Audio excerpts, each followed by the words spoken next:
Good afternoon, everybody. Welcome to our debate on the European Alliance for Industrial Data and Cloud.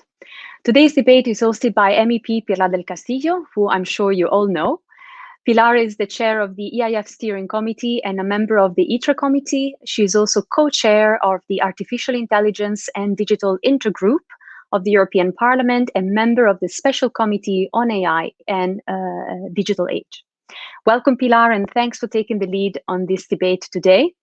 Today, we'll be joined by three experts to talk about the European Alliance for Industrial Data and Cloud initiative, which will be launched this year, as you know, by the European Commission. And it's expected to mobilize up to 10 billion euros for the creation of the European Federated Cloud. The Alliance will likely develop crucial initiatives such as an important project of common European interest, an EU cloud rulebook, and an EU cloud marketplace. The idea would be to foster the development of cloud computing in Europe based on European legal standards and values. We look forward to finding out more about it in a moment and to discuss all the opportunities and implications as well coming from such initiatives with our speakers. Let's give them a warm welcome. Today, we're joined by Pearse O'Donoghue, Director for the Future Networks Directorate at DG Connect European Commission. We're also joined by Stéphane Demartis, Vice President for Cloud Infrastructure Solutions and Services at Orange, and by Joe Stark, Director of Strategic Business Development at IBM. Thank you all very much for joining us this afternoon. As always, after listening to our speakers, there will be an exchange of views with our audience, which will take place in the Q&A session, but we will guide you all there later. So we are all set to start. And so Pilar, the floor is all yours.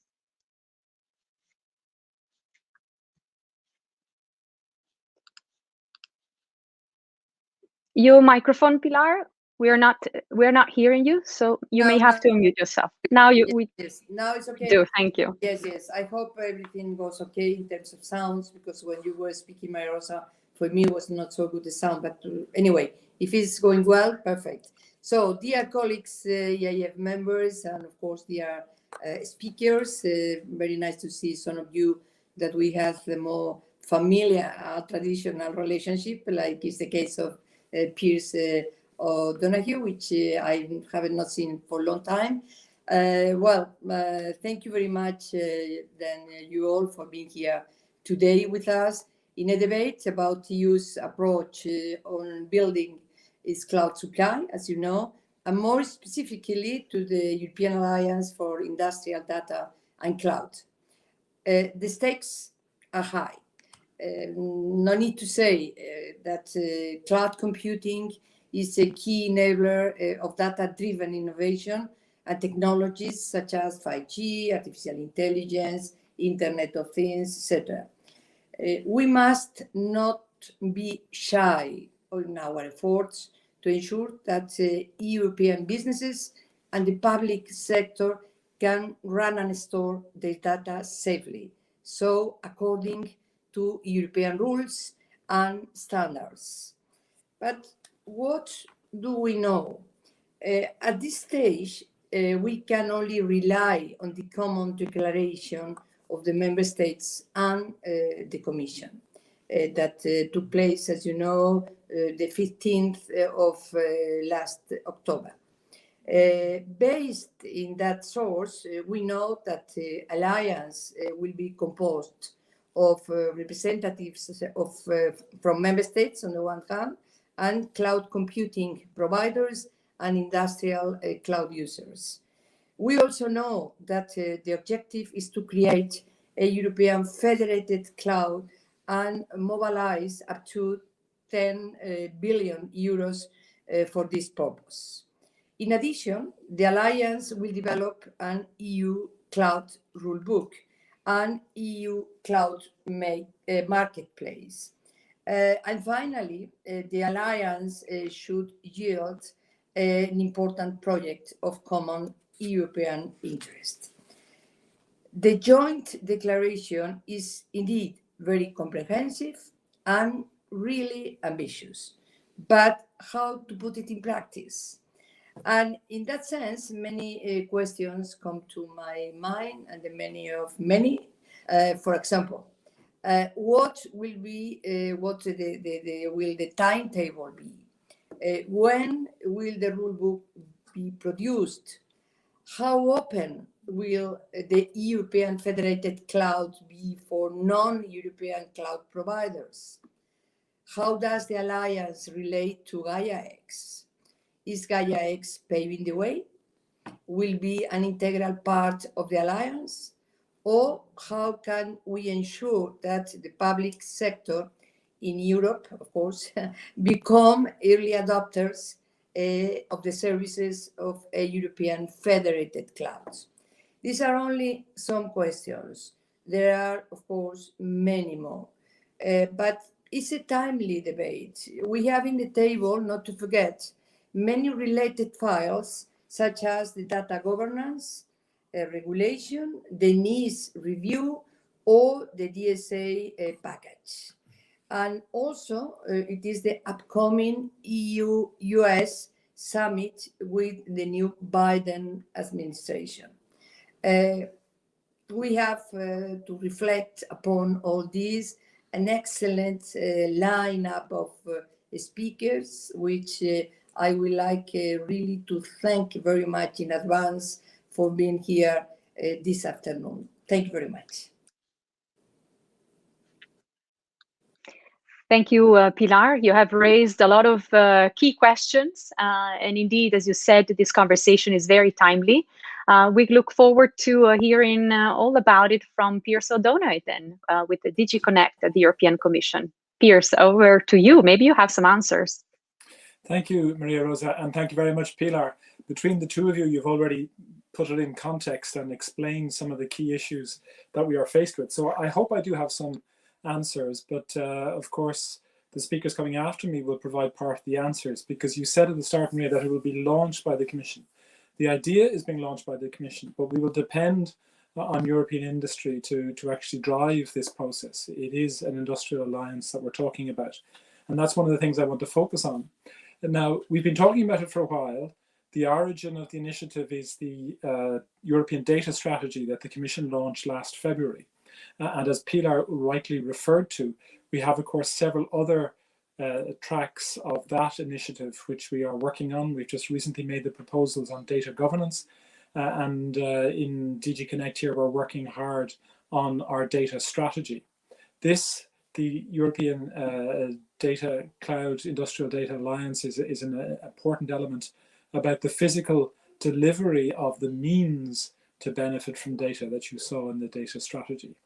It is fostering trustworthy cloud infrastructure and services that can actually make available and then meet the twin demands of data processing and having security for that data. So as Pilar has referred to, we already have strong political endorsement of the initiative. That's in October, when all member states signed a joint declaration endorsing the launch of the European Alliance, and also called for ambitious investments in this area and committed to investing, to co-investing. Of course, now we have to look at the industry side, and in December, Commissioner Breton hosted a roundtable of industry CEOs, both of course from the provider's point of view as well as the key users, in order to then take in hand the need for the industry wing of this Cloud Federation project. Why are we doing it? Well, it's a massive market opportunity for Europe, as well as the strong growth in the software market and the role that Europe plays there. The development of edge computing and the need to have more distributed and decentralized computing is essential as the real-time use of data and data processing accelerates. And that's something which our industry experts will be able to explain better than I.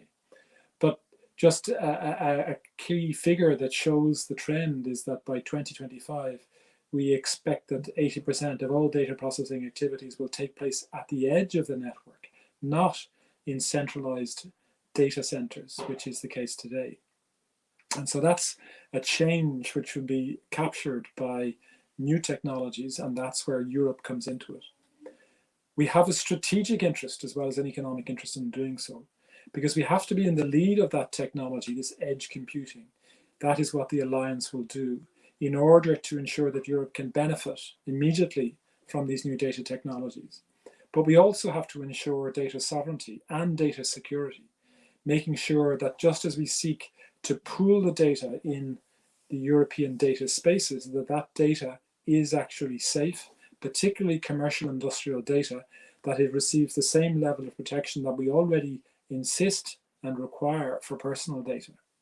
We also want to see vendor neutral solutions, and a key issue, and we will come back to this I'm sure, is that we have to make sure that the new generation of cloud computing is moving us towards our goal of the Green Deal, that there is climate neutrality and sustainability inherent in this infrastructure. So Europe has key strengths that we can build on. We have a strong presence in the software market, as I've said. We have expertise in system integration, and we have a lot of industrial know-how. Now we have to marry all that together, including, for example, the huge efforts that we have made in the development of IoT systems and in applications, as well, of course, our very strong telecom sector, who will have a key role to play in the delivery of this more decentralized computing. So we hope that the Alliance will focus on new, highly innovative services that are not yet offered at scale. This is not an attempt to reproduce the old commodity data infrastructure, which is the computer center. That's not the point of this initiative, and nobody should doubt that. We're building a choice for European public and private sectors as the new technology comes about. It requires important investments, and that will be made available through the new funding instruments that we have. The Digital Euro program, which actually has a specific line for these cloud and data infrastructures. The Connecting Europe facility, particularly for the cross-border interconnections and that connectivity layer that we need for this European Federation of Cloud. And we will also have funding from Horizon Europe with regards to the more innovative pieces of technology that have yet to be put in place. All of that will cover the different stages of the industrial cycle. But of course, the money that we're able to put forward at a European level is only a small part of what is required. Let's be realistic about that. It has to be complemented by private and national investments. And that's why the Recovery and Resilience Facility is a key once-off opportunity to actually channel national investments. And we must look at that as well. So anyway, the Alliance itself, by the way, we've changed the title. The title, because you just heard me mention it, is now the Alliance for Industrial Data, Edge and Cloud, because of the importance of edge computing. Well, that will be launched early this year. And it is, of course, central to all of the technical and policy ambitions that I've just referred to. Another element is that it will be, going forward, a key stakeholder platform for planning our initiatives and building the strategic partnerships that Europe needs in research, development, rollout, and so on, to have that next generation EU cloud and edge technology that we all need. The Alliance will also ensure close cooperation with Gaia X, and I know a number of questions are asked about that. The Alliance will act as a bridge between the Commission's priorities and the Gaia X initiative. And let me just say a word about that, because there is no attempt to duplicate activities. Gaia X is already showing that it will play a key role. It has a unique position in developing standards for interoperability and cloud federation, and really articulating the user needs, the big industry needs and the SME needs with regard to these advanced cloud services. And then the investment that comes through the Alliance and the innovation in technology will take that on board and will actually ensure that the technology as it is deployed meets the requirements of what is being expressed by that work being done by Gaia X. And at the same time, of course, it can broaden existing initiatives such as Gaia X to make sure that it is pan-European, that all European countries and that all European business players have the opportunity to avail of this Europe-wide network. And Pilar has mentioned the cloud rulebook.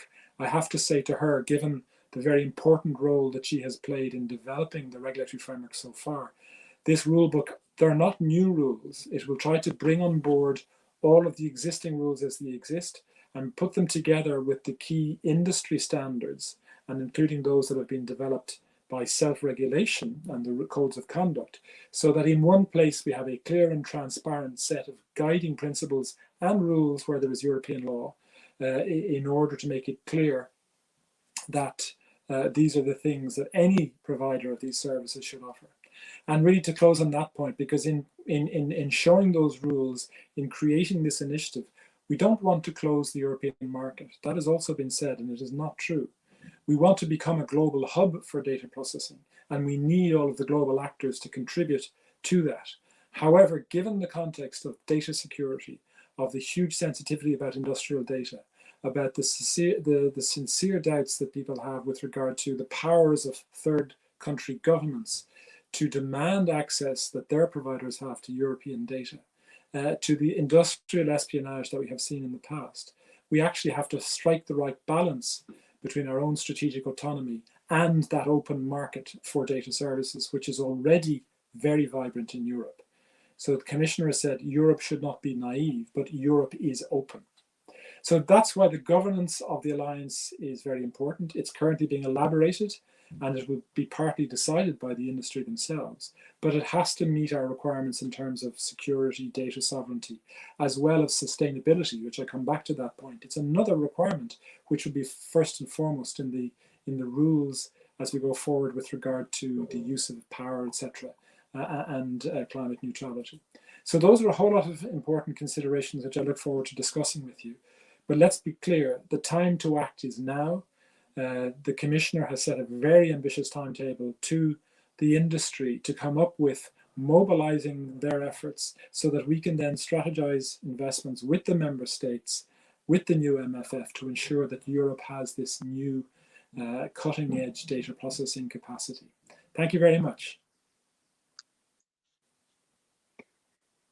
Thank you very much, Pearse, for these clarifications. You have answered to a number of questions already that Pilar raised earlier, but that everybody had in their minds, I believe, and more, I'm sure, will come up in the exchange of views with our participants.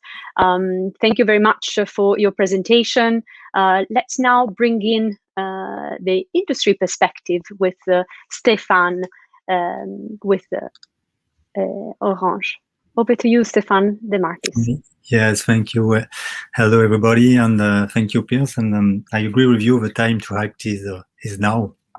And in my quick introduction, I just wanted to highlight a couple of things you highlighted before. First of all, Orange is fully supports Commissioner Breton in his willingness to ensure the EU will reap the benefits of the industrial data race. This is a key aspect of our competitiveness in the EU digital sovereignty. The EU has a tremendous amount of data, but we now need to deliver the right condition enabling us to fully exploit them, to share them on a voluntary basis and an easier and secured way, while being in full compliance with EU values. Developing European data space, it's a good proposal in that regard. However, there cannot be a data strategy without appropriate underlying cloud strategy. This is why we strongly support setting up the alliance on the industrial data cloud. Such alliance should, in our view, aim at, first of all, coordinating and stimulating investment at the European scale to promote the creation of the European federated cloud data infrastructure. This means supporting industrials in such projects like Gaia-X, where Orange is one of founding member. It also means supporting new industrial developments, such as the move from centralized cloud to decentralized cloud, as you say just before, to stay competitive and relevant. It's absolutely vital for whole EU digital ecosystem to embrace the next disruption in front of us, the virtualization and the disaggregation of telco network. This is also why EU telco are currently working on the evaluation on their future needs in terms of capillarity cloud infrastructure. for their own needs, but also to provision a few improved B2B services. The EU and the Alliance could work on federating and encouraging EU initiative on this matter. Secondly, further enabling digitalization and data-driven growth across European industry. With such an alliance, a wider EU ecosystem on the cloud could be federated. In this new stage of data and cloud industry associated with the deployment of a 5G network, this necessary investment for the industry requires pulling between the various industrial players and financial support for European Commission and the states, as you said just before. And for us, the IPCI format meets the threefold constraints of the amount required, the coordination between industrial and the speed of execution. We are therefore more than happy with the collaboration and the initiative of the European Commission and ready to contribute with investments and federate resources to the new European data space. Thank you. Thank you very much, Stéphane, for your presentation. Well, a very positive reaction, as I understand, from your industry perspective. So let's bring in another point of view from the industry with Joe Stark, IBM. Over to you now. Yeah, thank you, Rosa. Good afternoon, and thank you to the EIF for having me on this panel this afternoon. Today's topic has the potential to be a significant driver, as we heard already, on economic recovery, competitiveness, and growth, obviously. In my point of view, it's therefore very important on how we will shape the collaboration and the execution model of this initiative and the alliance as such, as it was also said by speakers before me. I think that having chosen federation as the principle with appropriate norms and rules is really key for success here. Reaching better digital sovereignty, reduced vendor lock-in, synergistic innovation data spaces for a much higher cloud uptake will need some base architectural ground rules. For example, hybrid multi-cloud strategies, containerization, use of open source technology, and it will need careful steering and orchestration of this initiative. This can be explained by looking at some of the key aspects. For example, on data sovereignty, that was mentioned before. To me, I think three elements are of importance here. Data usage rights can be defined by the owner of the data. Actual usage of data and conformance to given rights are monitored and are transparent to the owner. And third, data, as we also heard, need to be protected from access by foreign governments. In all of this together, this will instill trust, in such systems. To reach this, it's key to connect both the procedural, rule-centric, and the technical dimension of this, be it with identity management, crypto capabilities, confidential computing, etc. Also, there are still questions and challenges, on the hopes for guaranteeing sovereignty by processing data closer to the user. This will be quite some work, to get established here. The second aspect on the alliance governance, Piers also mentioned before, more and more initiatives on future EU cloud market are coming up, left, right, and center.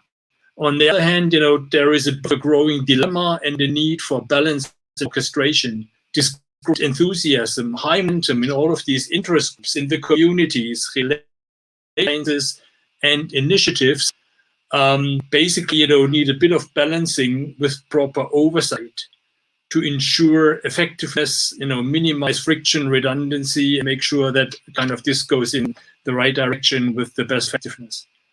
In order to attract the private sector for collaboration in this alliance in a fully inclusive and transparent manner, focus needs to be ensured on really the mission, the charter, the execution model of the alliance upfront, in full clarity, including the governing structure, the governing documents, etc.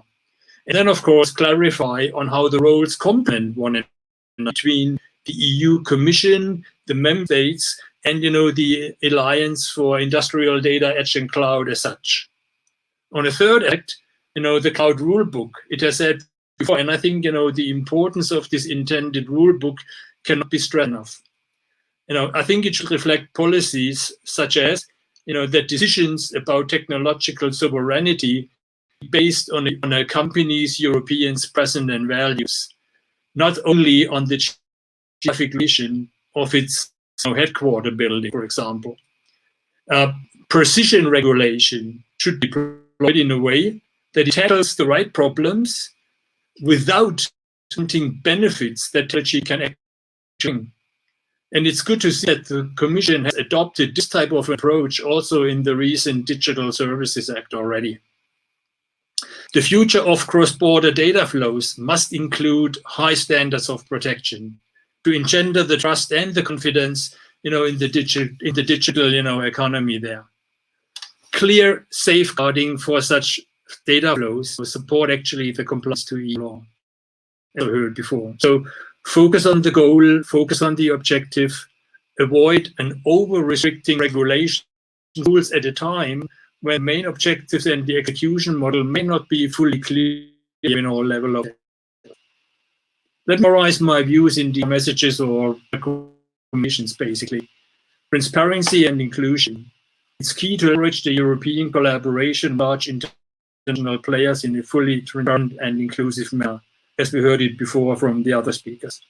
Second, federation and multi-vendor interoperability. I think the main ideas and the goals of related initiatives, such as Gaia-X, are need in quite a similar manner. The federated approach via hybrid, multi-cloud, and open source basis makes good sense for reducing dependencies, for better interoperability, for innovative data spaces, that we are trying to get to here and leverage here. Third, the rulebook approach. Avoid over-restriction, avoid too narrow rule setting, consider more of a soft regulatory rules, code of conducts that were mentioned, allow some appropriate flexibility on the exact how in this rulebook approach. And then last, on the alliance governance, be diligent on the charter, ensure early clarity across the entire ecosystem. This is key for a successful execution model beyond what may be the initial primary focus on technology service providers and the data users. So overall, this is an exciting case. The EU can take a key role for success there, and I'm happy to be involved and work with the speakers here for answering some of the next questions. Thanks for your attention, and back to Maria Rosa.